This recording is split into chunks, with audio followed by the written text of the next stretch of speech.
It's still versus. I'm still John Moore. That's still Will Cohen. Will, we made it to the end of another franchise. How you feeling? Yeah, I feel like every single time we we tackle one of these franchises and we find we get to the end of it, it does feel like an accomplishment, more of an accomplishment than the film actually is itself. Yeah. That definitely fits the bill on this film for sure. We are talking about the sequel to the movie we watched last week. This is Hayride 2 or Hayride 2 Fear the Legend, depending where you're going. I don't get Fear the Legend. This movie is a straight up continuing. Like it is. I'm going to say it for the first of 10 times. This is the same structure of Halloween 2 to Halloween. And I'm saying plenty of other movies have done this as well, where like the survivors go to the hospital and the killer goes to the hospital to continue their bullshit. That is exactly what's happening in this movie. They are shameless about it. It is shameless Halloween 2 ripoff to the point that, and I'll say this too, in the first movie, it didn't feel like Halloween. I mean, it is like an unstoppable human killing machine, right? Which we've seen 1,000 times. The secondary protagonist is named Loomis. Like his last name is Loomis. I let it go. But when you do Halloween 2 and it's still Loomis, it's like you can walk a tightrope between homage and laziness, and this person didn't even make it 2 steps in that tightrope before falling into laziness. That's lazy. Like I will postulate that they saw the tightrope and just decided to jump off the fucking building anyways onto the net of laziness. Like they understood what they were doing on that 100%. Like to the point that this feels telegraphed. But I will say this up front, where I felt like the plot of Hayride was meandering. It didn't feel like they had any fucking clue what they were doing. At least I felt like they had a basic idea of what they were doing here. Yeah, because they just patchworked together scenes from the Halloween franchise. Like the opening is Halloween 4. It's the opening to Halloween 4. It's like, okay, he's in an ambulance. We got the paramedics. They're working on him. They're watching him, making sure he doesn't do anything. He's not strapped down properly. He kills the paramedics. And the ambulance crashes.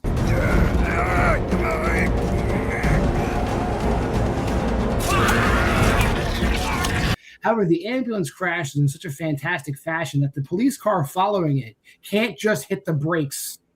It also crashes.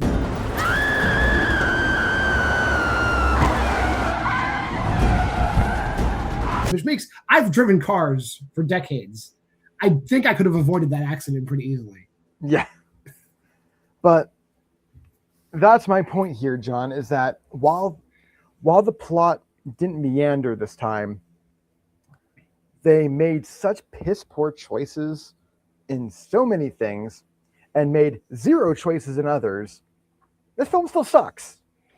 I will say this is a trope that like I've seen a lot of times, and this movie does it and doesn't do it well. No. When the killer is just a serial killer or just a person, when the killer is a human, and you're going up against several security guards, policemen, SWAT team members, right? And they are firing at you, like firing guns at you from a distance. I find it very hard to believe you don't get shot.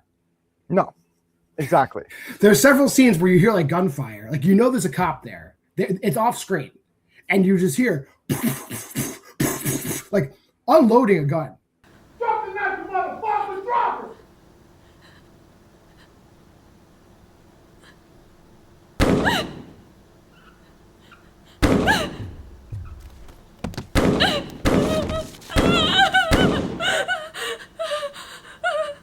And then he kills the cop. It's like, is he Neo? Like, he doesn't look like Neo.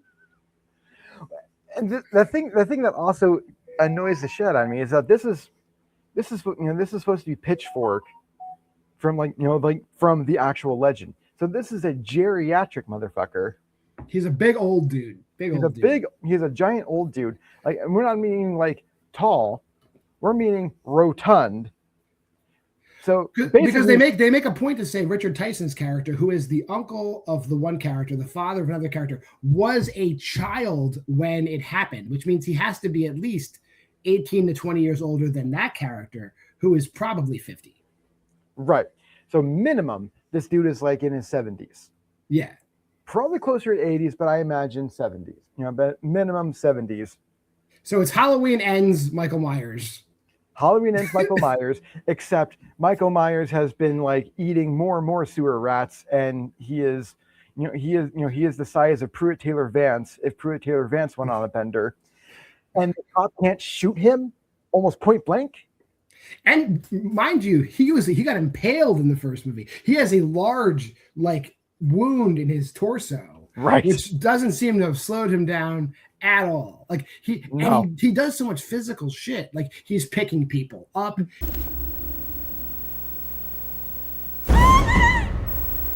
He's smashing people into pipes.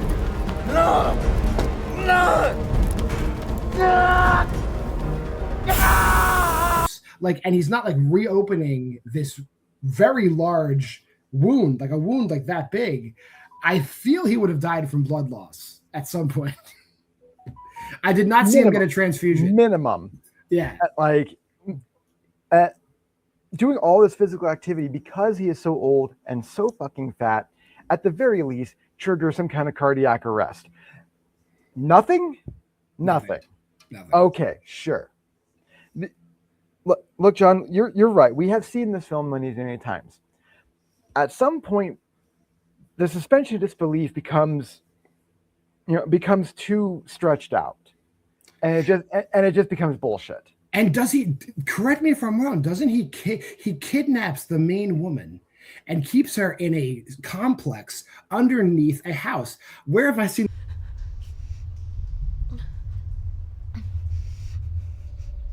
that before? Oh, is that the Friday the 13th remake? Oh, yes, it is the Friday the 13th remake. Just stop. Every single scene is borrowed. Every single one. Everyone. But yeah. I mean, but this is the same shit we see with ITN distributed films anyways. So it's they're especially pre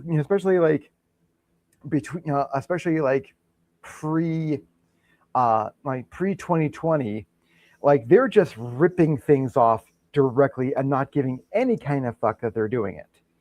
Yeah. And so I feel like these films are the more egregious ones doing it. But if you're going to do that, if you're going to make your little mockbuster, fine. But there is a way of doing that where it can at least be competent, and every single time they have the opportunity to be competent, they just pick the other direction, Robert Frost style, and said, I pick that road of stupidity. Let's talk about another I'm going to go jump right to the end. I mean, we'll go through the rest of the movie, but do you remember, you've seen Halloween 2, 1981's Halloween 2, haven't you? Of course I have. Do you recall the final showdown between Dr. Loomis and Michael Myers? That's the one part I don't quite recall. Okay, well, let me refresh your memory. Yes, go for it. They've gone back inside the hospital. They don't go back inside the hospital in this movie, but they go back inside the hospital, and Laurie has the tanks, the flammable tanks, and a fire breaks out. That's right. She shoots Michael Myers, and then he and Dr. Loomis perish in an explosion, and he is on fire at the end of the movie. Do you recall the final fight and what happens to Pitchfork in this movie? Yeah, that I do. Are he and Detective Loomis fighting in a room on fire, and then he burns to death? Both, yep. Yeah, but I will say fashion. The one thing that I'm not going to say I appreciate it, but I can respect the bravery is Pitchfork has spent the entire movie killing people, brutalizing people. But with Detective Loomis, who is an adult black male, he takes the time to get a noose and string him up slowly.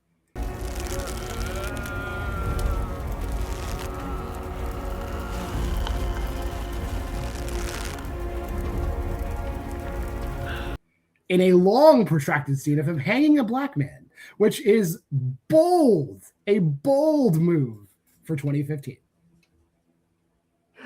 Oh yeah.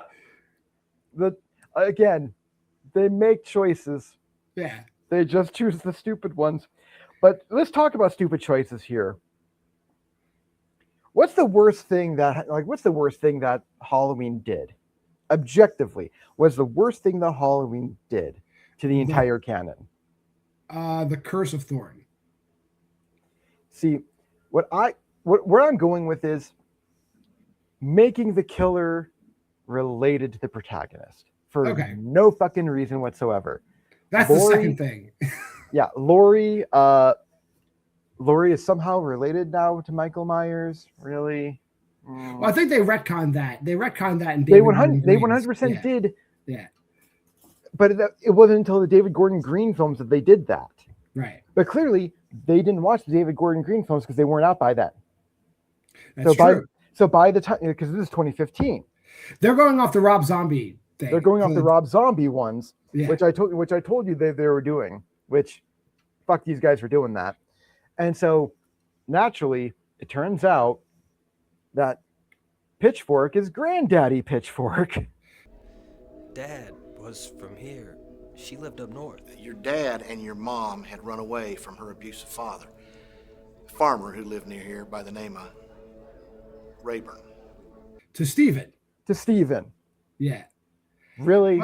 But I mean, like, here's the thing. That kind of puts a damper on, well, clearly Pitchfork doesn't know. Because in the first one, he is trying to kill him.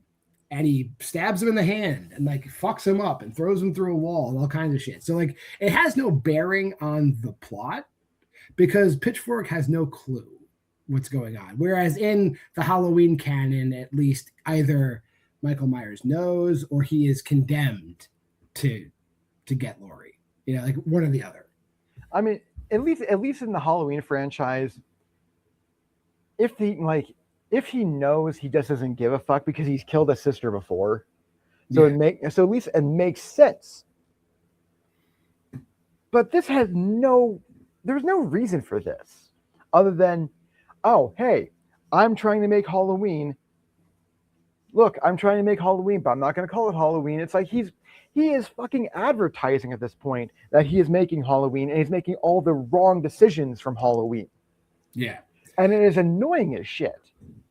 And like, this is one of those movies as well where we have their cousins, right? Corey's Stephen's cousin. Yeah. Corey's indestructible. Like Corey takes more abuse than most horror antagonists. I thought he was dead twice. Right. So good on them for like because he gets fucking like thrown into a wall. He gets like smushed, like fucked up.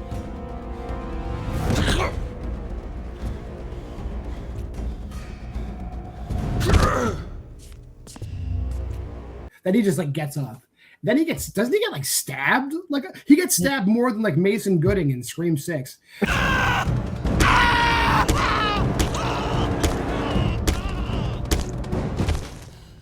and then he just shows up with a gun. I was like, holy shit.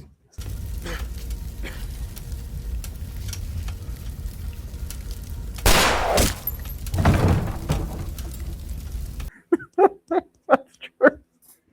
Yeah, he's like the amount that he gets like fucked up, and he just like comes up with like a bandage here and a bandage here. He just has blood on his tank top. It's like, oh man, Corey. And all. I mean, granted, you know, he's limping with the gun. Yeah, but it's like, dude, how are you not dead? Because he has to protect. It's his job to protect Steven. Steven's younger. It's just his job.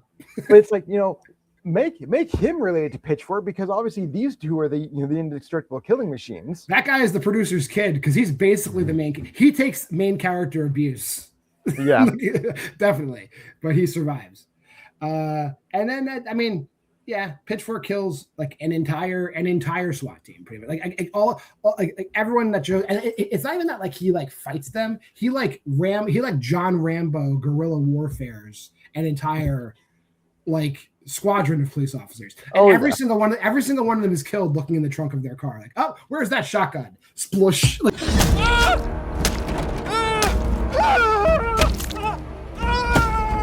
Like, Jesus, don't you have a partner? Like, why are you all by yourselves? This is crazy. Yeah, like it. You say John Rambo. I'm going like, to me, what this reminded me more of was the end of The Usual Suspects, where it's like everyone is just like randomly taken out one by one in like almost like amusing ways. Yeah. Like nobody's expecting to die, and they just turn around and it's like, oh fuck, splat. Yeah, exactly. Yeah. And yeah, it gets needlessly funny for all the wrong reasons. Yeah, there's also one scene where there's clearly two like fully body armored SWAT people inside of Pitchfork's house. There's two of them. Right. You see Pitchfork light one of them on fire, a prolonged lighting the guy on fire, and the other SWAT team guy never shows up, doesn't respond to the other guy screaming. Like,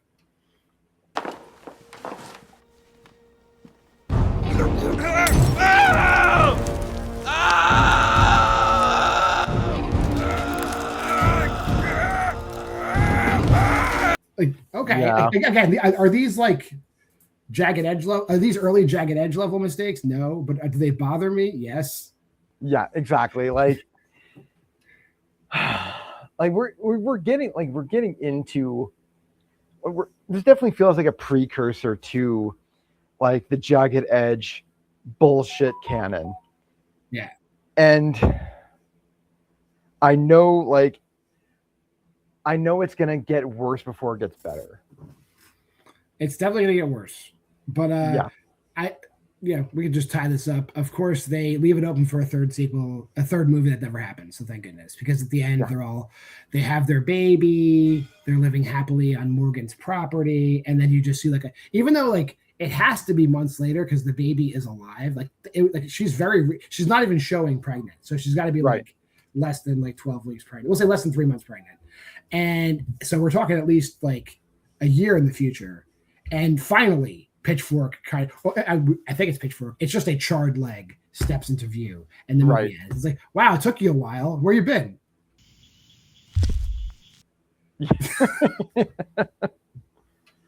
Yeah, and that's the movie. So we'll rate it.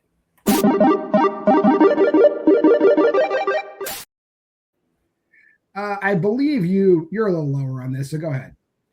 Yeah. Like I alluded to before. I kind of get I gave this the same score as I gave Hayride. I gave it 1.5. At least the story was more comprehensible, and had they made the decision to just ride that out, had it maintained the reasonable-ish quality from Hayride with a comprehensible story, it would have gotten the extra half star. But while the guy playing Detective Loomis was the only one who seemed to understand how to act, no one else did. I found it hilarious that Richard Tyson was the executive producer. He shows up in one flashback, and that flashback a commercial. He's in a commercial too. Pitchfork himself. Make sure you bring the kids. Oh, I forgot about the commercial. You're right. He's in the commercial. But yeah, super, super dumb shit. And not even pretending they weren't ripping off Halloween in any way, shape, or form. Especially like ripping off the bad ones. Yeah. I cannot in good conscience give it that half star, so 1.5. Let me backload my compliment here as to why I gave it 2 stars. Like I'll say, like, the practicals are not they're really good. I mean, they're really good. There's a scene where Pitchfork basically melts a guy's face on a steam pipe. Done very well. And of course, that's the Danny Trejo character because he's clearly Spanish and they call him Tiburon. So there you go, Danny Trejo. You got ripped off too.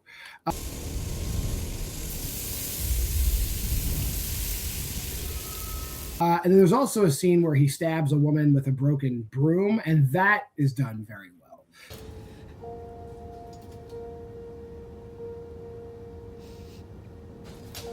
So I'm going to add points on the back end and bring it up to 2 stars. Everything else I said about this movie remains true. But the practical team working overtime, kudos to them.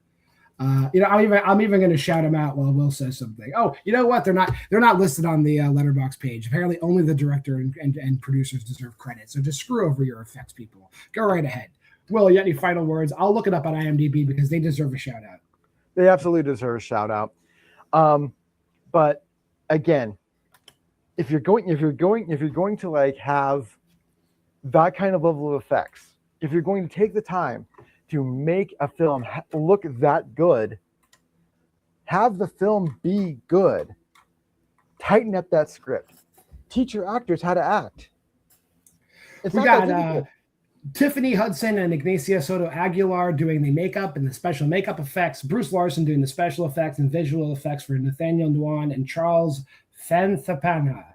Good job, guys. You deserve credit, and I hope you're still working because you did a great job on this movie. But hey, in fact, if you're for some reason watching this, come on our show. We would like to interview you. Oh, we'll take that on Versus Interview. In the future, when I have more time, I will actively seek these people out. But right now, if on the off chance you're watching this, or if anybody who watches this knows them, let them know. We'd love to do that. I love to talk shop about visual effects. But that'll do it for this week. If you made this far in the video, like, comment, subscribe, and share. Go to the Facebook group at Why We Love Horror. Check out the Letterboxd challenge at that QR code. Pause and go. You can drop us a line at wwlhorror@gmail.com for collaborations or other things. That's perfectly fine. And hey, this is Versus. I'm John Morris, Will Cohen. We'll see you next week with, I didn't even tell you what's happening next week. It's another franchise. We're doing The Hospital. And then the week after that, we'll do The Hospital 2. What's it about? I imagine a hospital. So we'll see you then.